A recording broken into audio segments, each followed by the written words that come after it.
Onoda Kimi is a mixed-race Japanese politician who is also anti-foreigner. Born in the United States to an American father and a Japanese mother, she moved to Japan at the age of 1 and was elected to the House of Councillors in 2016 for the conservative Liberal Democratic Party. She quickly rose to fame on social media for her inflammatory remarks about foreign workers and students supposedly receiving preferential treatment from the government. She strikes populist and xenophobic sentiments common among a certain portion of the Japanese electorate. Onoda focuses particularly on Chinese and Koreans by making revisionist or relativistic remarks about war crimes committed by Imperial Japanese forces during World War II, and pushing the stance that Japan had nothing to apologize for.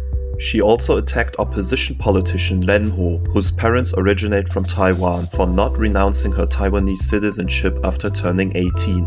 Ironically, in 2016 it was discovered that Onoda herself had not fully renounced her US citizenship and retained both US and Japanese citizenship, even though technically speaking it is illegal, and for a Japanese politician it is customary to not hold dual nationalities. Onoda also made populist remarks on Twitter, stating that COVID relief payments should only be made to those holding Japanese nationality, excluding any foreign workers or students without Japanese citizenship, even if they pay the exact same amount of taxes as Japanese nationals. While most people in Japan understand that these payments are part of a larger economic relief package aimed at boosting consumption, and that foreign workers in Japan are obviously going to funnel the money right back into the Japanese economy, the populist message of "let's focus on our people" gets Onoda her fair share of voters. Onoda Kimi is a bona fide populist who thrives off of the publicity created by her controversial remarks, and has thus created a reputation for herself as a patriot or Japan First politician.